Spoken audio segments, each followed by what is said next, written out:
So I was going to give this talk tonight, and I was going to go out of my way to not say anything personally disparaging about Crowley or Thelemites, because one thing that these fucking people love to do is focus on all of the personal criticism that is weighed against Crowley and any of the other fucking degenerates that have been involved in Thelema, and say, well, you know, Crowley wasn't a perfect man, and none of us are perfect, and this isn't really anything that we can seriously say about Thelema, because we need to focus on the ideas, and I'm going to focus on the ideas. In fact, tonight I was going to just focus on the ideas and be totally dispassionate, because, you know, I thought maybe I'd play their game, and I would just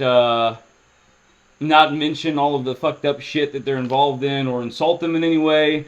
But I decided I don't give a shit. I'm just going to preface everything by saying that I do have logical points, many logical points, and I will bring up all of the absurdities and all of the inconsistencies with Thelema, but I'm also going to talk about how fucking pathetic this cult is, and how fucking pathetic Aleister Crowley was, because it needs to be known, and I'm not going to censor myself. I'm tired of playing their fucking games. That's one of the things they do. They are a cult of the word, okay? They're self-proclaimed scholars, and so the idea is that we always have to deal with, you know, what's written down, what's in the books, and they can bend their interpretation of their own religion pretty easily, because it is so insanely convoluted. But we are tonight going to cut down to the bone, the raw bone of what Thelema is, and we're going to identify why it is ultimately the most destructive cult within serious esoteric studies. Okay, so first off, the one thing that you have to understand about Thelema is ultimately it is a Yahweh worship cult. Now, the fact that Thelemites are all worshiping Yahweh, exclusively worshiping Yahweh, is something that is very heavily occulted.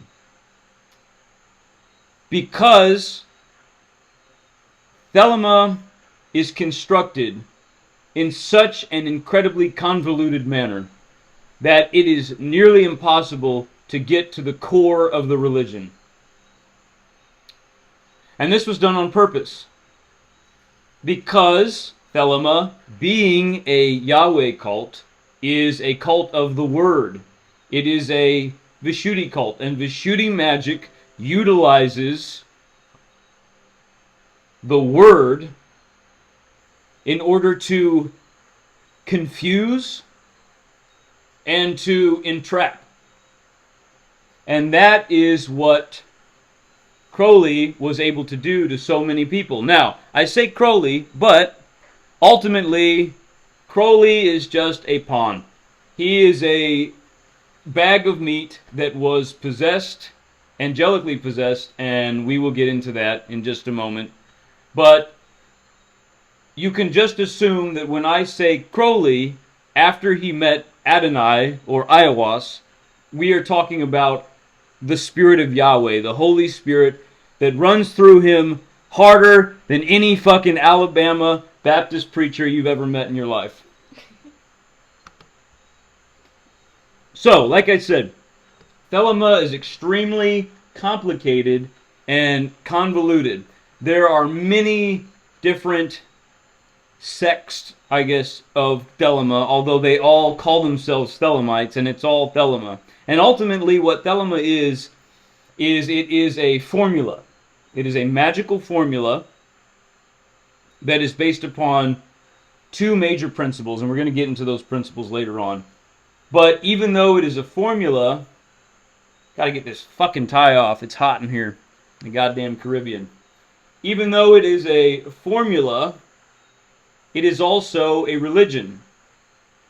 And as a religion, it has attracted a lot of people who are mesmerized by the complexity of it.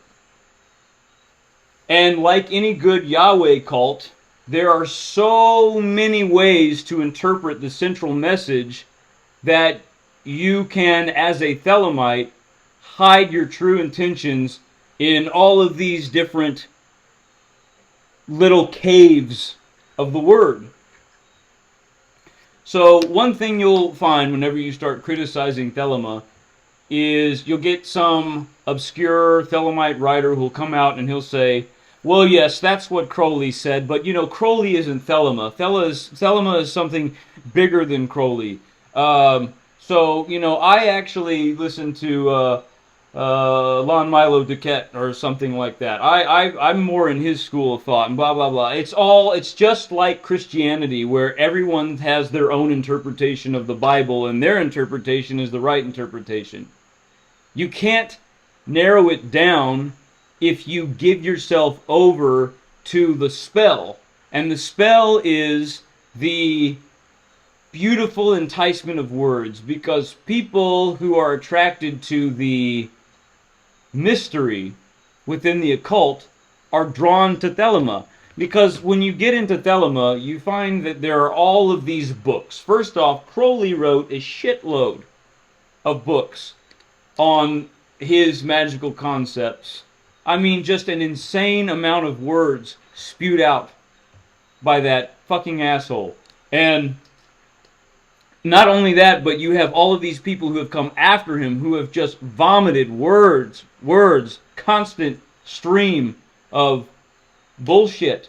And if you try to understand Thelema and you say, okay, I'm going to devote myself to this, I'm really going to understand Thelema, and you don't have the keys to understanding the essential energetic nature of what's happening so that you can pick out the stream of thought that really matters, you will be entrapped for life reading all of this shit.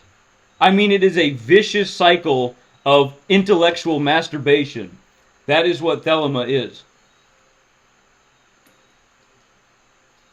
So like I said, it's a good Yahweh cult, and like any good Yahweh cult, you have all of these different preachers who have all of their different interpretations of what it is. And then you have all of these books, these commentaries on commentaries on commentaries. And if you get lost in that, you become sort of like a useful idiot to the cult. Because the inner circle of Thelema knows full well what the cult is all about. Just like the inner circle of the Catholic Church knows what the Catholic Church is all about. The inner circle of Judaism knows what Judaism is all about. But there's this lack of real authenticity in the expression of ideas within Thelema. If you've read the Book of the Law, you'll know that it is almost indecipherable. It is drivel. It's the ravings of what you would think is a drug-addled maniac, but in fact it's not drugs that caused him to behave this way. It is angelic possession. But of course, if your cult is based on the sexiness of words, being enticed by words, and you know, getting all these well-meaning people, because there's a lot of well-meaning people within Thelema who want to be seen as intelligent. They want to be seen as wise, as knowledgeable people. Their thirst for knowledge is legitimate. These people want to be seen as someone who is well-read and has the ability to look at things in a very honest way and assess their ideas, assess their own beliefs, and come to their own conclusion. And so, this is the trap. Because this leaves you open to the influence of, well, what is my personal interpretation? Oh, wow, there's so much significance in this, you know? It's kind of like the fringe artist who drinks a bunch of beer and shits on a canvas and is like, oh, look at this, the splatters of shit. There must be so much meaning on this canvas, you know? And all these well-meaning lovers of art stare at the canvas covered in shit and they see all the different, symbols in it. And they're like, God, wow, this speaks to me. But deep down, it's a pile of shit. It's like looking into a puddle and everyone's telling you, oh, that puddle, it's a deep, deep hole. That puddle, it's like the ocean. And you see the reflection of the sky and it looks like, wow, that puddle could be really deep, I better not step too far into that because I might be entrapped by all of the incredible magic of this puddle. But of course, if you actually put your foot in the puddle, it's about 2 inches deep. That's thelema. And so let's put our foot in the puddle. So, EAO. This is the iota, alpha, omega, the tetragrammaton. This is a very central concept within thelema. And what Crowley is touching upon here, he is invoking the true name of Yahweh. Now, when the priesthood of Yahweh speaks his name, we have to remember that Yahweh is an esoteric incel, and so he doesn't want to be doxxed. That's his worst nightmare, that everyone knows his name and knows what he looks like, because then we can all make fun of him on the internet. And so Yahweh has to conceal his name. And there's all of this occulted aspect of the word. Of course, this is a Vishuddhi cult, and so the magic of Yahweh is very strong. It's a very good example of the power of Vishuddhi magic, utilizing words in order to control people, in order to manifest things, in order to manifest an entire age, which is what has occurred here. And but the priesthood of Yahweh, when they speak his name aloud, they usually will use the term Adonai. That's the traditional term to use in place of the true name. Okay, but within the true name, you have this this concept of the EAO, and you have all these Hebrew terms that Yahweh and EIO, the whole concept, are derived from. And one of those words is the Hebrew causative form of Hawa, which means become, and specifically it means he will cause to become. And pay attention to that word will. He will cause to become. This is very important in dissecting the occulted aspects of thelema. So, EIO, sorry, it's just fucking funny because Ash made a joke about EIEIO earlier today, and it was Abraham's farm. Abraham's farm. So, EIO Crowley is the fat cow. is a very central concept to thelema. And to Crowley, it is yoga. It is the essence of yoga. Because you have to understand something about Crowley. He loves to bastardize elements of Aryan tradition. I mean, of course he does, because ultimately he's a Christian. I mean, this is what they do. The Yahweh cultists, they take things from pagan cults and they twist them around and they use them in order to convince others of their power, their superiority. So, EIO is Crowley's yoga, and it is a total bastardization of yoga. Yoga is union, it's unification. And so, when Crowley starts to integrate Tantra, he starts to integrate the Indian tradition, and he wants to present himself as a yogi.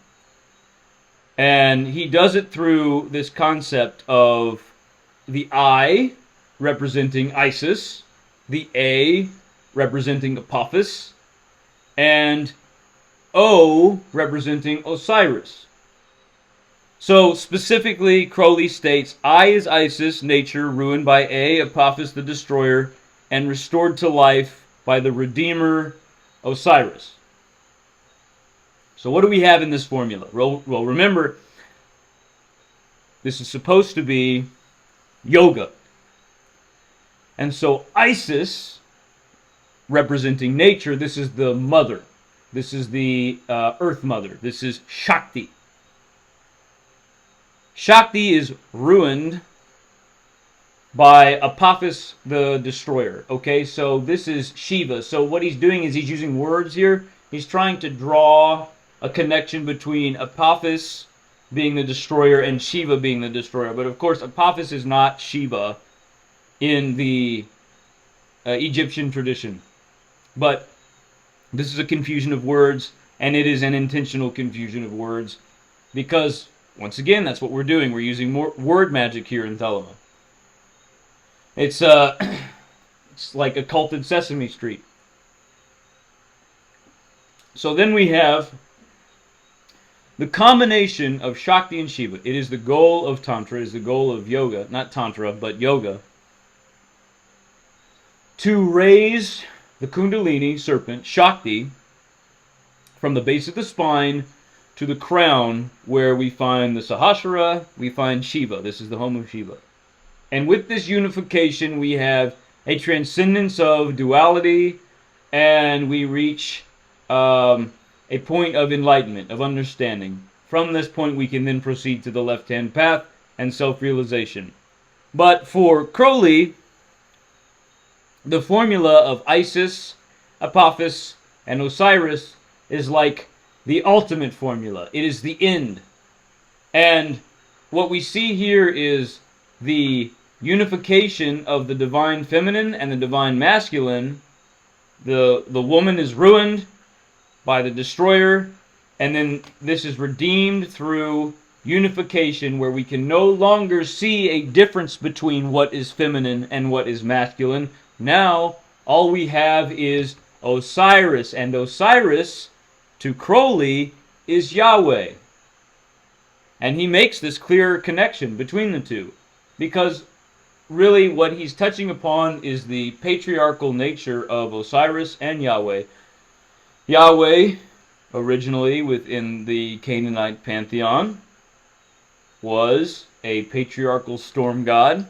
Osiris, filling the patriarchal role within the Egyptian tradition. Here we have a connection between the two, where Crowley is saying ultimately that Osiris is the ultimate God, the ultimate form of God, and everything else is illusion. And Yahweh, as we will see later on, and I will provide more evidence of this, Yahweh is to Crowley the ultimate God.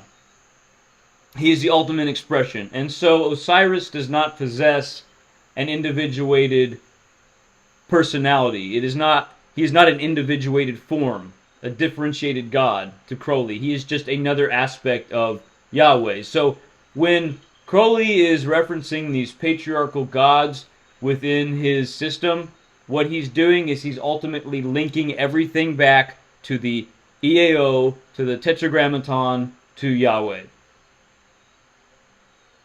So, we have with O the unification of self and other. This is a very important concept within Thelema. Ultimately, this is what you're doing. You're trying to unify the unrefined false self, so the ego, the individual, with other. And once you are able to do this, then you have oneness, then you have the achievement of the ultimate work, the one work, as Crowley called it, the one work of importance. Now, there are many practices that are integrated into this one work. And perhaps the most important practice for a Thelemite is connection with the holy guardian angel. Crowley states that the holy guardian angel, to reach this being, is the ultimate work of the initiate. And if you perform any action, it should be directed towards this one work. So I'm going to give a quote from Magic Book 4. Yeah, we're 4 books in here. And he says, this is Crowley speaking, "As was said at the opening of the 2nd chapter, the single supreme ritual is the attainment of the knowledge and conversation of the holy guardian angel, and it is the raising of the complete man in a vertical straight line. Any other operation is black magic. If the magician needs to perform any other operation than this, it is only lawful insofar as it is a necessary preliminary to that one work. End quote. Okay, there's a lot to unpackage here. So, single supreme ritual. Everything in Thelema leads to this. Everything. All of the books that have been written, all the commentaries, the endless stream of drivel, all leads to this one point. The single supreme ritual. Connection to the holy guardian angel. Now, first off, what I must point out right here, right off the bat, is that connection with the holy guardian angel is angelic possession. That is the goal. The goal of Thelema is to prime the initiate for angelic possession. And the form of angelic possession that is represented by this ritual is possession by Yahweh. Because ultimately everything leads to Yahweh in this cult, and the holy guardian angel is an emissary of Yahweh, and of course the nature of the angelic within the Yahweh cult is that everything that is angelic is in submission to Yahweh, is ultimately an extension of Yahweh, because the angelic in this sense lacks any differentiated form and ultimately leads to oneness, or Osiris, the endpoint of EIO, the unification with the one God, Yahweh. So that's the holy guardian angel. Now, the raising of the complete man in a vertical straight line. Well, what is this referring to? Well, this is referring to the right-hand path. The right-hand path of Kundalini Yoga is representing consciousness as a vertical straight line where you advance from the Muladhara through all of the chakras to the Sahasrara. It is vertical. There is a vertical hierarchy that is established because the bias is placed towards the subtle body. That which is beyond the material plane, we begin in the material plane and we advance to pure spirit. Vertical straight line. If you veer off this path at all, you are failing that one work that Crowley speaks of. So ultimately what we have here is yet another example of a solar cult, a right-hand path solar cult that diminishes the lunar, has no place for a true representation of the left-hand path, and ultimately leads to unification with Yahweh. Now this is very sinister because, at least in the Indian tradition and in the certain aspects of the Tibetan tradition, there is still this healthy divine masculinity where you are really reaching nirvana, you are reaching a point of unification and oneness, you're reaching Brahma through the vertical path, through the ascending path. But this vertical path does not lead to real healthy divine masculinity. It leads to Yahweh, and Yahweh is, of course, a false representation of that divine masculinity. Regardless, there's no room for differentiated form in this system, and so ultimately it is a total rejection of the left-hand path. Any other operation is black magic, says Crowley. Well, Crowley despises black magic. He believes that black magic is that which falls outside of his system, and it is any magic that is active. So, empowering yourself to create real, tangible effects in the material world, this is black magic, because ultimately the material world is to be rejected, and the goal is to diminish the power of the initiate to prime them for their angelic possession. Keep the initiate as weak as possible until they meet the holy guardian angel and become possessed. So it is only lawful, Crowley says, that the magician performs this operation, this ritual. Well, of course we have the law, the obsession with the law, the book of the law, everything is the law. Everything is the law because this is ultimately a Jewish cult. This is ultimately a cult of Yahweh, which is highly legalistic. And so all of the magic that is present within this cult is just an application of law. And we'll see how sinister this becomes in a moment when I talk about do what thou wilt. And so we have that one work. Now, that one work is, of course, what I have already stated, unification with Yahweh. Let's go on, however, to the continuation of this quote from Book 4 of Magic. Crowley states, "There are, however, many shades of gray. It is not every magician who is well armed with theory. Perhaps one such may invoke Jupiter with the wish to heal others of their physical ills. This sort of thing is harmless, or almost so. It is not evil in itself. It arises from a defect of understanding. Until the great work has been performed, it is presumptuous for the magician to pretend to understand the universe and to dictate its policy." Okay. So what Crowley is stating here is that work with any differentiated aspect of the Aryan tradition is a defect of understanding. And so if the magician is to recognize that the differentiated form of, let's say, Jupiter is to be utilized in an active sense. So like if you call upon Jupiter to heal someone, or you call upon Odin to lead someone to wisdom, this is a defect, because it gets in the way of that one work, which is unification with Yahweh. And Crowley brings up evil in this section, and it's very funny because Crowley believes in good and evil.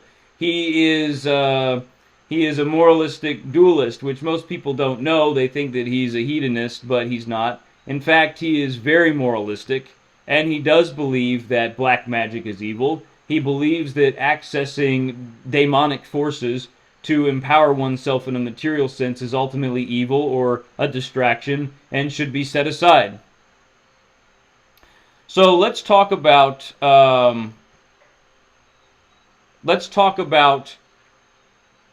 Crowley's perspective of the demonic, because it might seem like once you access the Holy Guardian Angel, you're given power to operate within the material world in some left-hand path sense, but this is just a confusion of words that is meant to mystify.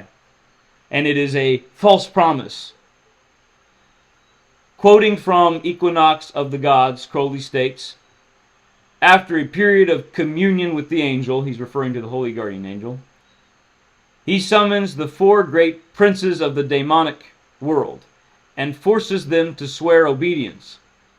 On the following day, he calls forward and subdues the 8 sub-princes, and the day after that, the many spirits serving these. These inferior daemons, of whom 4 act as familiar spirits, then operate a collection of talismans for various purposes." Okay, so, end quote.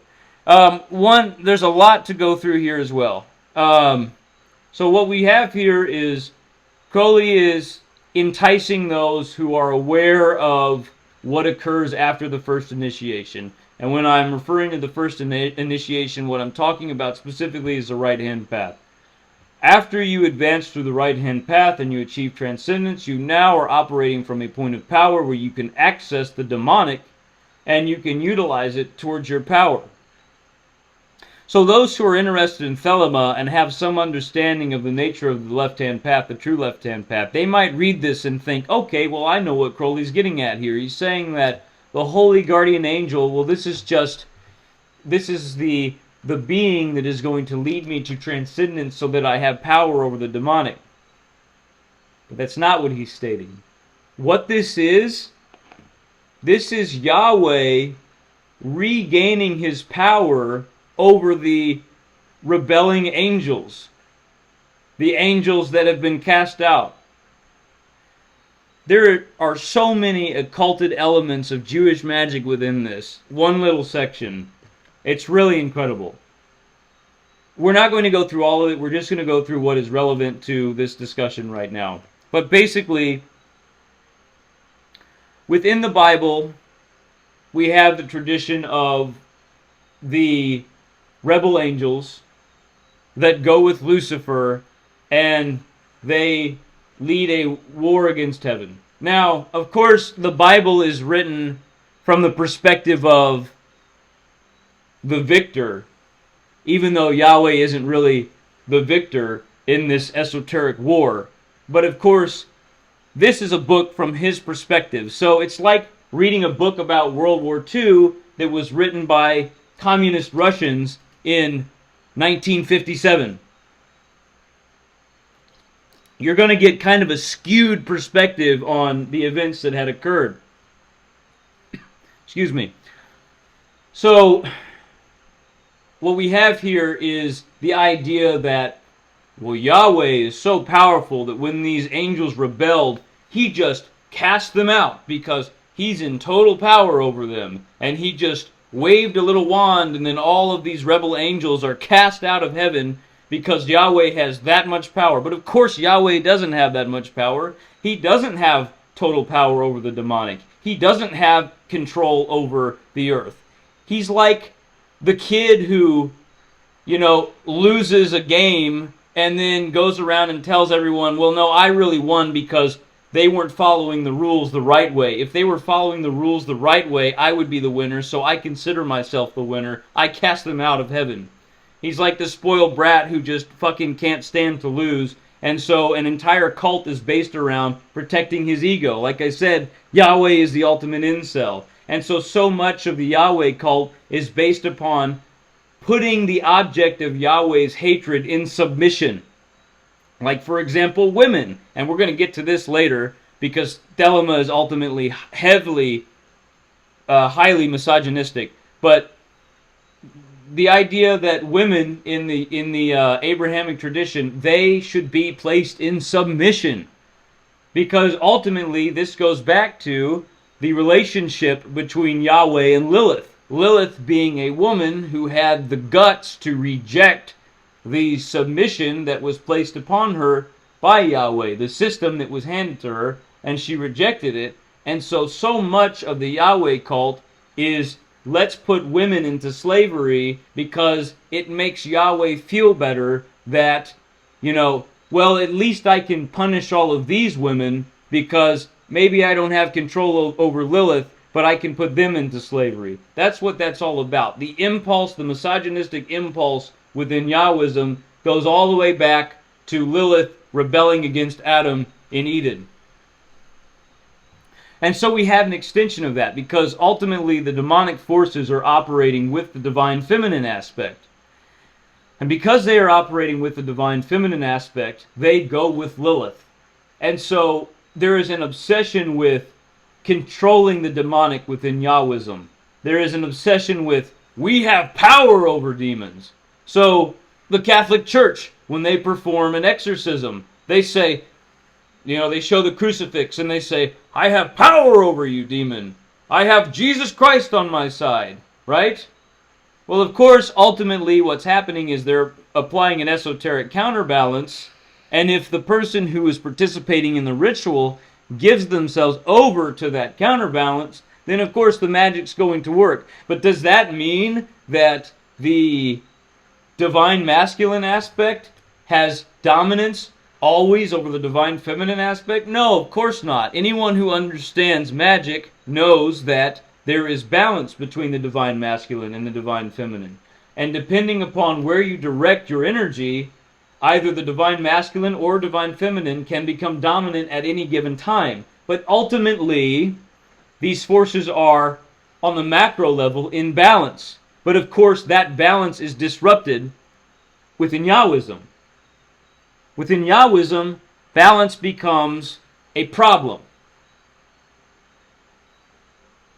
Balance becomes this aspect of postmodern non-duality that the Christians are always whining about.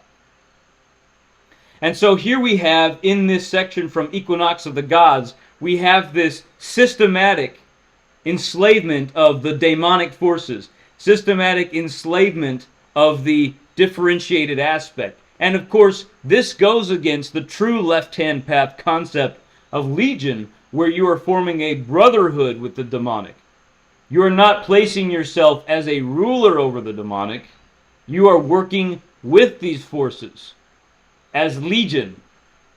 But here we have submission. Submission of the great princes.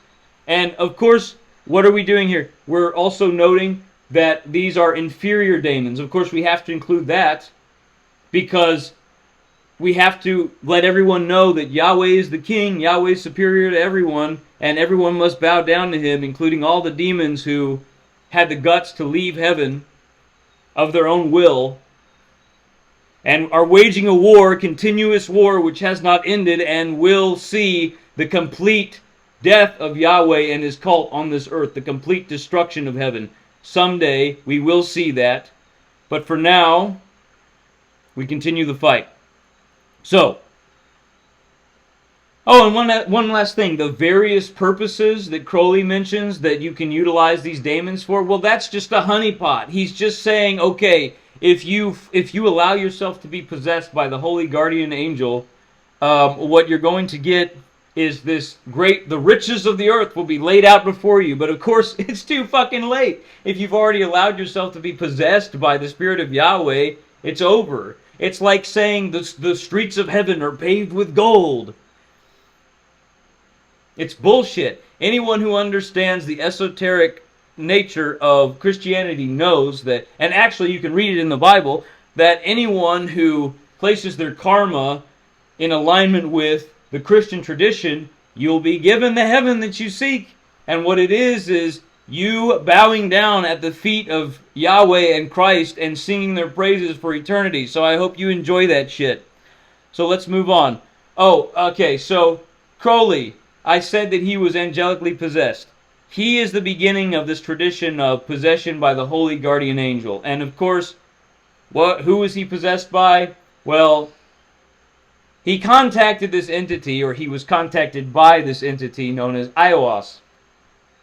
But of course, if you read more into Thelema, you'll know that Crowley referred to Ios as Adonai. Adonai. The name that is given to Yahweh by the Jewish priests. He is possessed by Adonai or Ios, or of course we know our buddy who shows up all the time, and I've been talking about him a lot lately, but that's because this cult is running rampant everywhere, Yahweh. So Crowley is possessed by Yahweh, and he starts composing all of these books of just like absolute nonsense with a few things sprinkled in, a few little nice tidbits that give us an idea of what this cult is ultimately about. But you have to have the keys of understanding, and those keys are heavily, heavily occulted. Of course, we are now releasing those tonight. So, Crowley is an extremely weak magician. See, that's the thing. There's this belief that Crowley was some kind of extremely powerful man. He had access to great magic. But no, he literally was a weak, pathetic man who, on his first attempt at a real contact with an entity in subtle space, is immediately possessed by Yahweh. Immediately. Because he doesn't have the skills, he doesn't have the knowledge, he wasn't really a yogi, he didn't know what he was doing. So as soon as he got into this situation, immediately he's possessed by Yahweh, and that's why I call him a meatbag, because it's really wrong to criticize Crowley and blame him for all of this shit that happened, because literally, he was fully possessed. You can look at his eyes, if you can understand, when you learn to read consciousness through practice, you can feel the presence of Yahweh within that man just by looking at a picture of him. Just look into his eyes. You can sense it. And compare pictures of Crowley when he was younger to his later years, and you will see the energetic difference. He is absolutely angelically possessed. And by the way, angelic possession is something that is recognized by the Catholic Church, even if they don't want to speak about it in public. But honestly, who gives a shit what they recognize and don't recognize? Because we know it's real, because we actually practice magic and we understand. There is demonic possession, there is angelic possession. And we identify Crowley as being angelically possessed, not only because he calls out the name Adonai, but also because the nature of his possession. It's all about leading back to Yahweh and removing the differentiated aspect. Differentiation becomes poison to those who are angelically possessed, because really angels are like tentacles of a central force, and they go out and grab things and pull them in to that central force. That central force is the monistic point. It's oneness. Now, of course, in this instance, we have Yahweh replacing El within the Jewish tradition, El being the original aspect of Brahma or Ymir. Yes, see, here we have a picture that's been brought up. Yes, he's angelically possessed. Very obvious if you look at the eyes. And actually, compare Crowley's eyes while I'm at it. Compare Crowley's eyes to Heaven's Gate. Who's the Heaven's Gate? I can't remember his name. Heaven's Gate? Oh, Marshall Applewhite. Marshall Applewhite, yes. Compare the eyes of Crowley to Marshall Applewhite. Same aspect of possession, angelic possession. Okay, so where was I?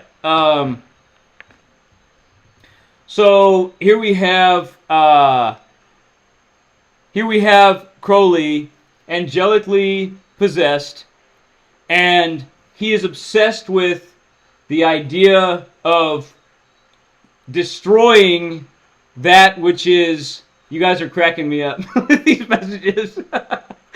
He's obsessed with destroying everything that Yahweh hates, because it's not Crowley, it's Yahweh working through the meat bag. And so, of course, what does Crowley name his daughter? Lilith.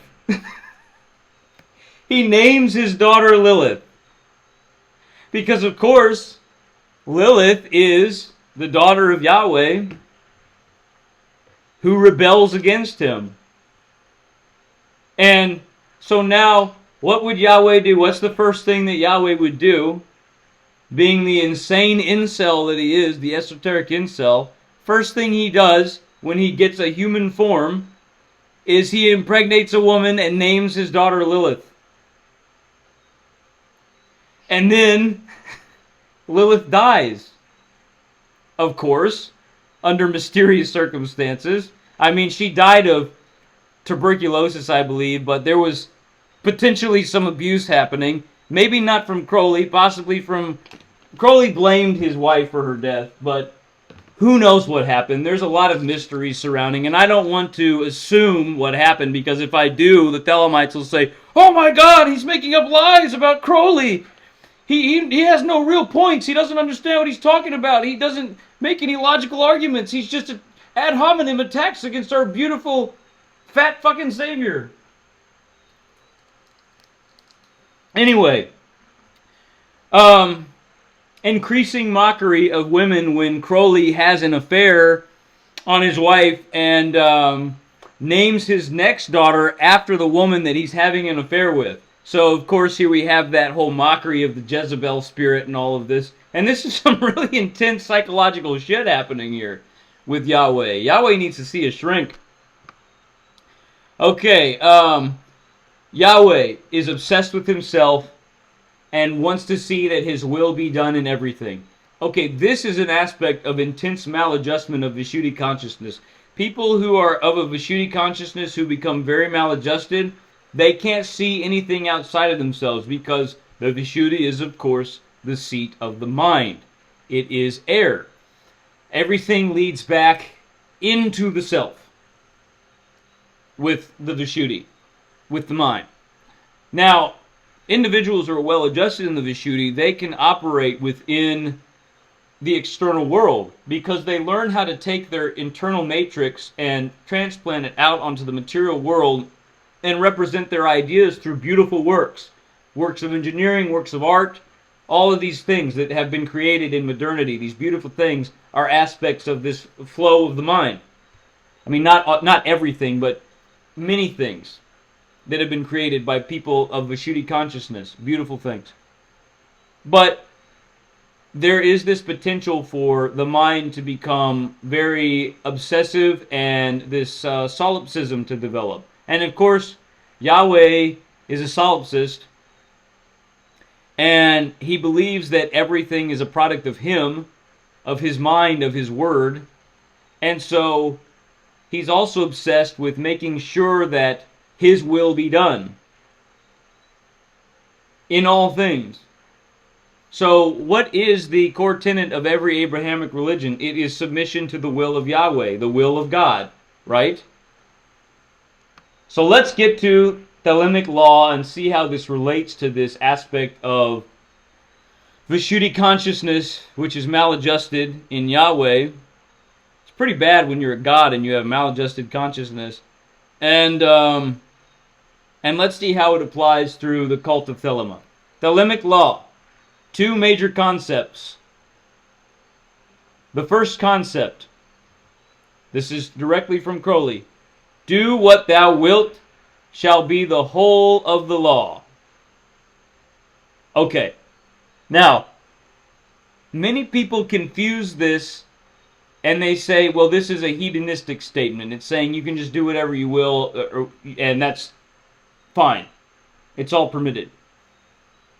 Well, that's purposeful, because this attracts hedonists into the cult. It attracts people who are aimless, who are easily manipulated. This is the exoteric expression. And so, most of the people who have bought the book of the law are just fuck-ups who have no self-control whatsoever, are probably, like into the aesthetic of Crowley, and I mean, they're going to read this shit, and they're not going to really understand any of it, but of course, they bought the book, they read it, so they got to pretend like it meant something. It's like, you buy the ticket to go see the fucking art show with the guy who's shitting all over the canvas, and, well, you paid for the ticket, you dressed up that night, you drank the fucking champagne, so you might as well say, it's pretty good.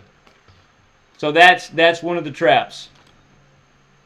But of course, there are many layers to this statement, and as you get higher up in the hierarchy of Thelema, this one statement changes its meaning. So at some point, the midwit understanding of Thelema, of this law, is that do what thou wilt means you're living dharmically. You're living in accordance with your nature. So this is Evila's understanding of do what thou wilt. Of course, Evila is an esoteric midwit, and so he doesn't really reach the full understanding of what Crowley is getting at here. He reaches the point of, okay, I see we are now dealing with you should do what is your nature, what is an expression of your will, your differentiated self. That is the whole of the law. And this is what is appealing to those people who reach the point where they feel that they're scholars within Thelema, and they like to do the actually, whenever someone brings up do what thou wilt is a hedonistic statement. Actually, it's really just expressing your dharma. Well, no, that's bullshit. Actually, what it means is that there's no difference between man and God in Thelema, because ultimately everything is EIO, everything is dissolved into Yahweh, and so whose will are we doing? If our goal is to connect with the Holy Guardian Angel as the one great work, and we're supposed to do our will once we are connected with this Holy Guardian Angel, and the Holy Guardian Angel is connected to Yahweh, maybe we're doing the will of Yahweh. Oh, what a surprise! It's another fucking trap to just being part of a big Jewish cult. What a fucking surprise! That is the true meaning of do what thou wilt. Now you know. The next Thelemic law. I'm having a lot of fun with this tonight, by the way. I've been wanting to talk about this shit for a long time. You're on fire. Thank you. The next statement in Thelemic law. Love is the law. Love under will. Okay, here we go. All relational aspects between people, which is what we mean by love in this statement, all relational aspects are governed by Yahweh. This is another aspect of Yahweh getting into our fucking love life, getting into our bedroom, having to be involved in all of our relationships with our family. Oh, I love my wife, but really, I love God first. Oh, I love my country, but God is always first. That's what we're talking about here. Love is the law. Love of what? Love of God. We all must love Yahweh. Yeah, woo, give it up for Yahweh. He's tricked us again. Prickly little bastard. So, of course, the neophytes, when they get into Thelema, they think, do what thou wilt. Love is the law. It's like a free love hippie cult now. Let's all get involved in these big fucking orgies at the Thelema convention at the local Marriott, and we'll all get fucking drunk and take fucking MDMA and have this big fucking orgy.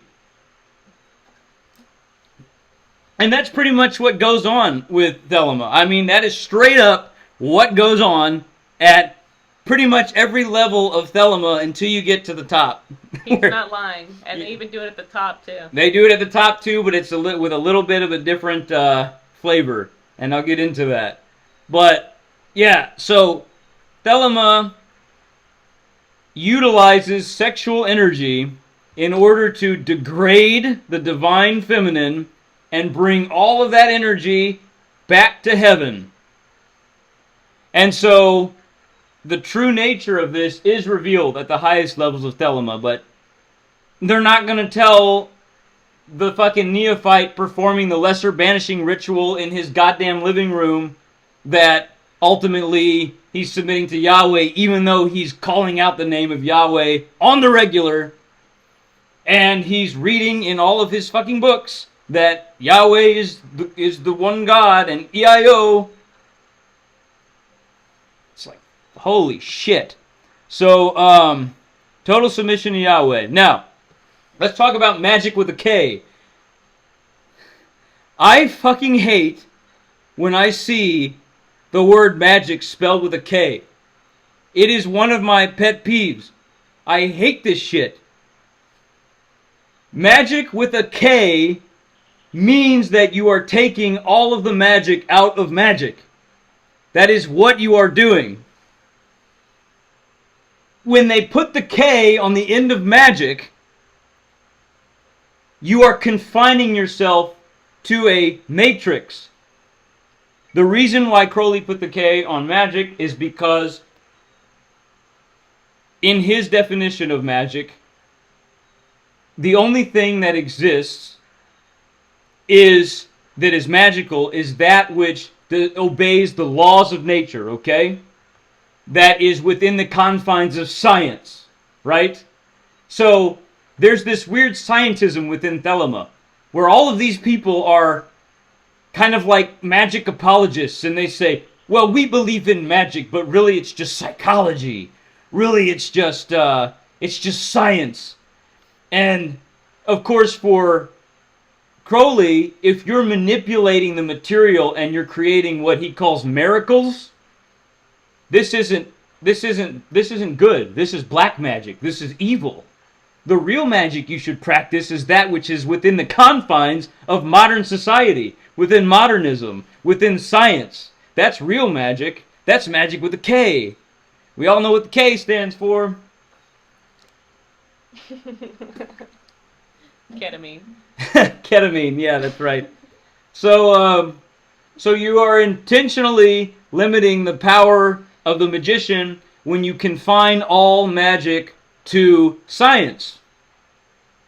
Because when you do this, you are saying to yourself, I don't have the power to actually manipulate material forces within this plane of consciousness, within this dimension. I don't have that power. Now, most of us in this school have had experiences which people would refer to as miraculous because we're practicing real magic.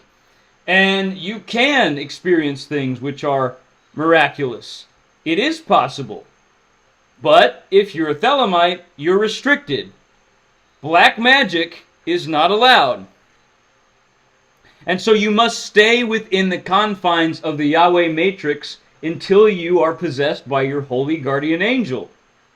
That is ultimately the goal. So how do you ensure, if you're creating a cult, if you're Yahweh, and you just possess this dipshit, and you want to create a cult where you ensure that the people are weak enough that you can possess them consistently every time they reach that point of communion with you, what do? Well, first you gotta put K on the end of magic, and then you gotta convince them to stay within the confines of modernity. That's what you do.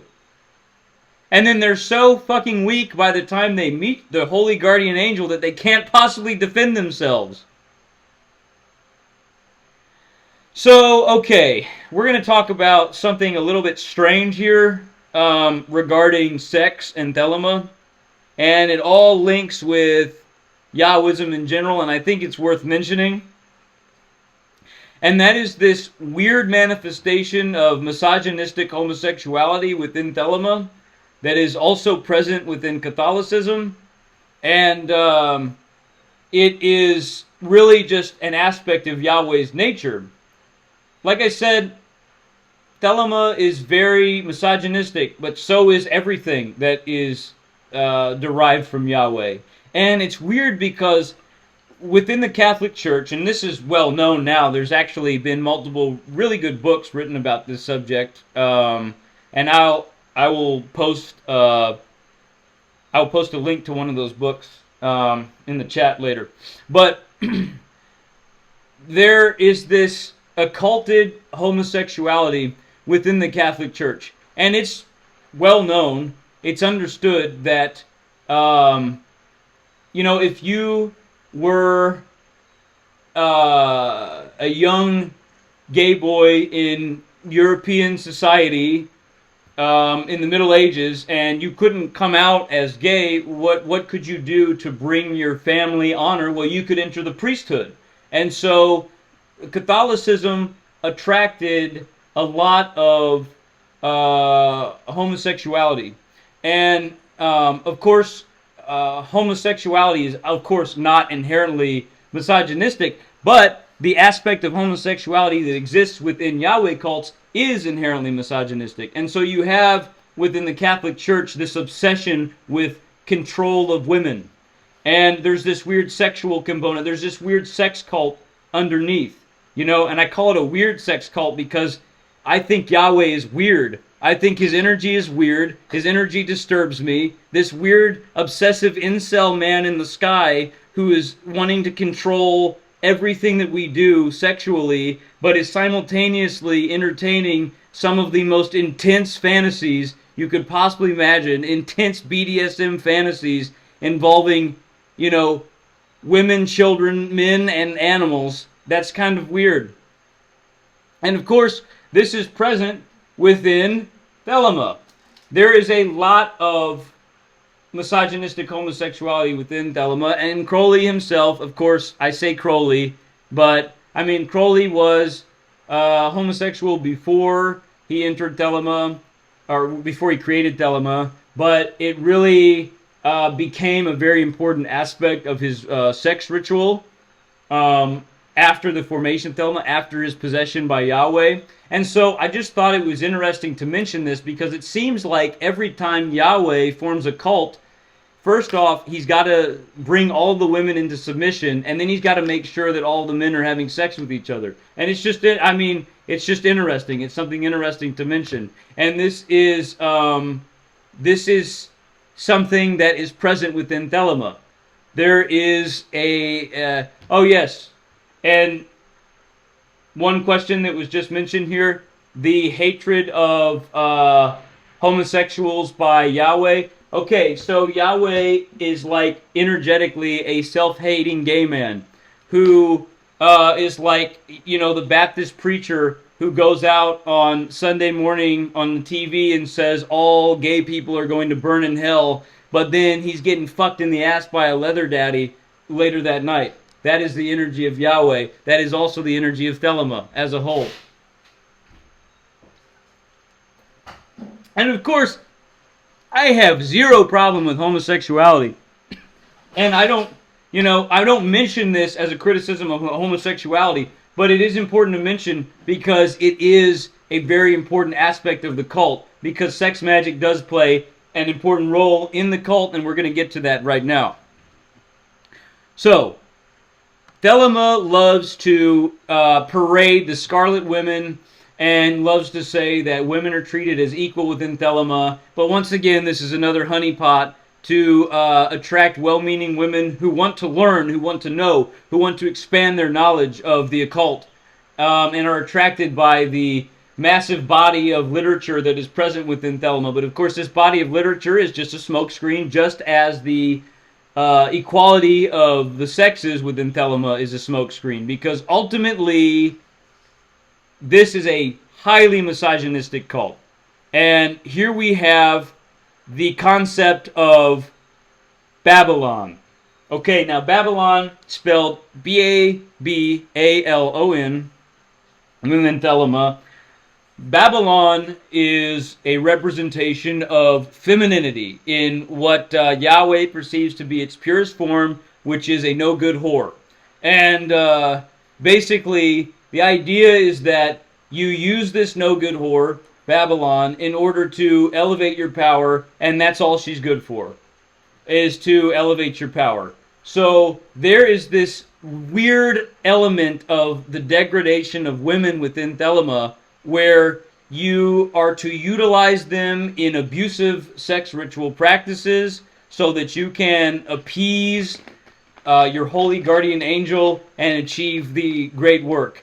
And so what happens is we have this false equality where Crowley essentially states that we are all God's children. Every man and woman is a star, right? It's the equivalent of the Baptist preacher coming on and saying, we're all God's children. But women need to get their fucking ass back in the kitchen. Because I'm hungry. It's that kind of thing. And so what we have here is this promotion. It's kind of reversed a little bit in Thelema, because in the Baptist church, it's like women are told, oh, you need to be nice, clean girl and be a good trad wife. In Thelema, it's like the hedonistic element is that first little bite, that enticement that gives you a link to the cult. And once you take that bite, you start getting involved in all these hedonistic practices. And so sexual hedonism is heavily promoted in the women who join Thelema, because ultimately the goal is to mock women, mockery of women. This is central. This is why we have Crowley naming his daughter Lilith, why we have Crowley mistreating women constantly, why we have the idea of the Scarlet Woman being utilized, first off, as a symbol of what women might be able to achieve, this false sense of power. Oh, I can be a Scarlet Woman. But of course, behind the scenes, they're being abused. Maybe not all being abused, but their role is specifically, esoterically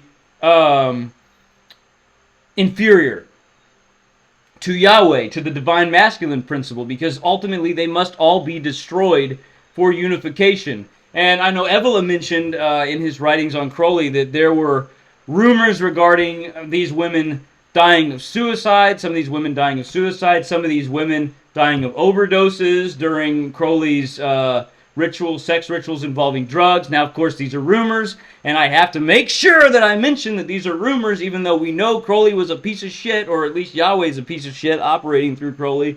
But I have to make sure that I say these are rumors, because all of the Thelemites are going to come out and say, see, ad hominem attack, he doesn't talk about the truth, he's just making shit up.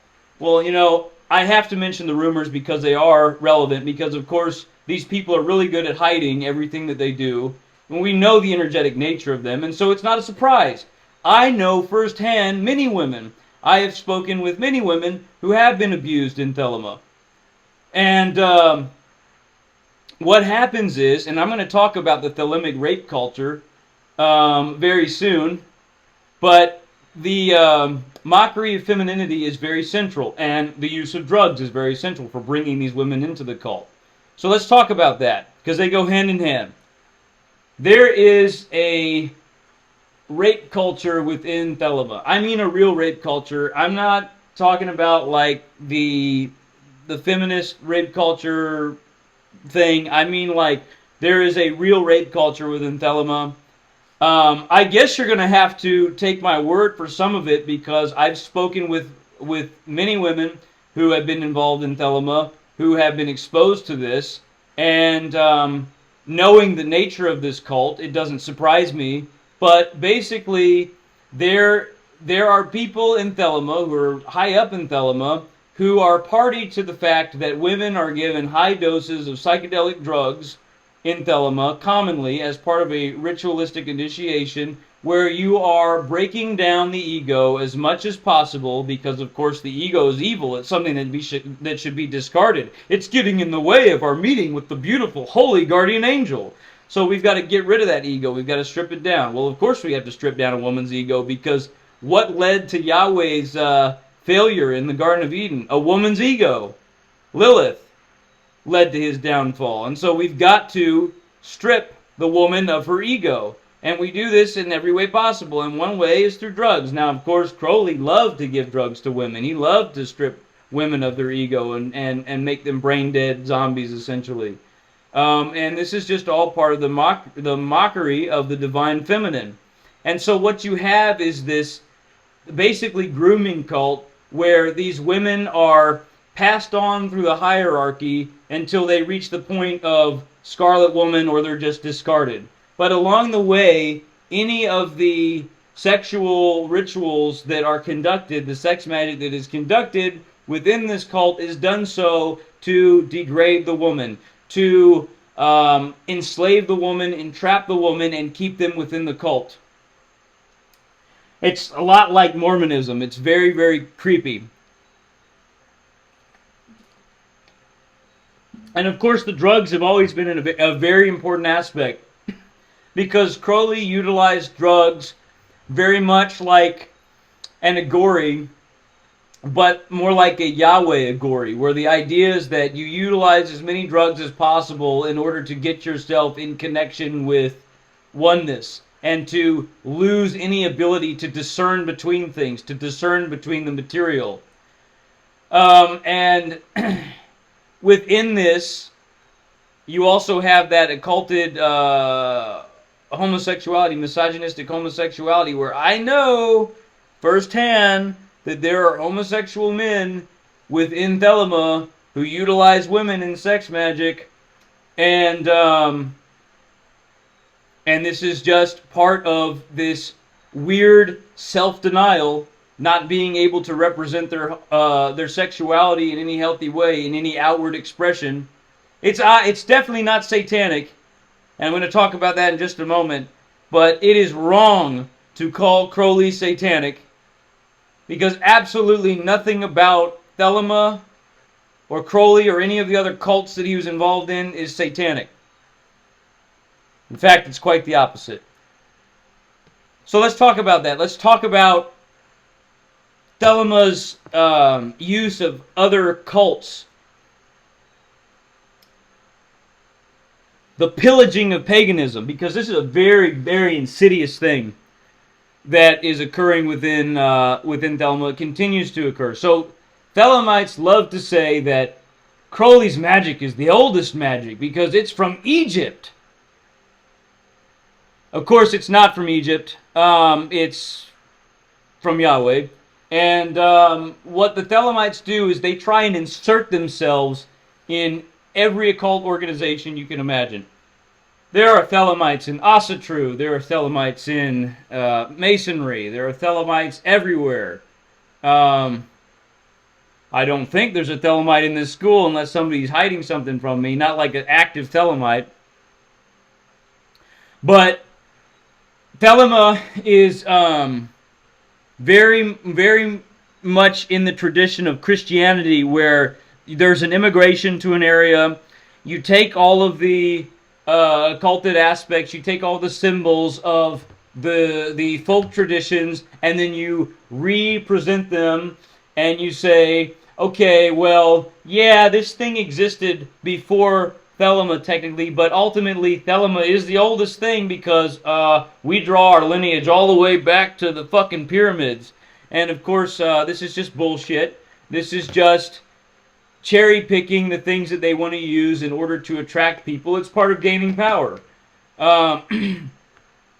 they utilize this false connection to the Egyptian cult to entice people who are once again well-meaning, and they want to have a connection to that which is ancient because they are attracted to what is ancient, and rightfully so. But if you understand the energetic nature of Thelema, you'll know that there is no pagan element within Thelema. It is anti-pagan, it is anti-satanic, it is anti-folk, and it should be absolutely rejected by all people in Asatru. It should be rejected by all Hellenistic pagans. It should just be thrown into the dustbin of history. It's time for Thelema to end. It's time for Crowley's influence to end. We need to proudly state that we are black magicians. We need to proudly state that we reject Crowley. We reject all influence of him. We reject all influence of Thelema. And we work in a brotherhood with the demonic. We don't work to enslave the demonic. We are not little children of Yahweh. The lesser banishing ritual, which is the ultimate insult to our gods, to the Aryan gods, because it is to say that we will ask the help of our gods, we will ask for things to be given to us by our gods, but we will not invite them into our home. We will not invite them into our life. We will expel them completely. It's like inviting your cousin over to your house for dinner so that you can ask him for $500 and he gives you the money and you say, okay, now fuck off, and you kick his ass out the door. That is the lesser banishing ritual.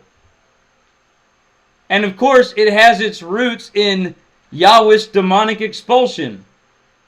So every time you perform the lesser banishing ritual, you are performing a baptism. You are throwing out the Aryan spirit, and you're drawing in the holy guardian angel. You're bringing him ever closer to you until finally you are totally overtaken. If you've seen the eyes of a Thelemite who's been taking DMT and hanging out with fucking Lon Milo DeQuette, if you've seen the eyes of a man like that, that motherfucker's in the crown. That motherfucker ain't ever coming down. He is totally demonically, or sorry, not demonically. He is totally, let me make this clear, angelically possessed. Totally possessed by Yahweh. And he ain't ever coming back. All he's going to do is he's going to go to his fucking meetings. He's going to go to the fucking orgy where we don't know whose dick or pussy belongs to who. It's all one fucking unification, big goddamn party in heaven where everything dissolves, and you gotta keep fucking chasing that dragon with all that DMT until you finally reach that monistic point. That is Thelema in a nutshell. I'm glad I could finally inform the world as to what Thelema really is, and I hope you all will now go forward and reject that shit willfully. Do what thou wilt! Alright. Any questions or comments? You can turn that off now, honey. Thank you. You have full Alex Jones at the end there. Mm-hmm.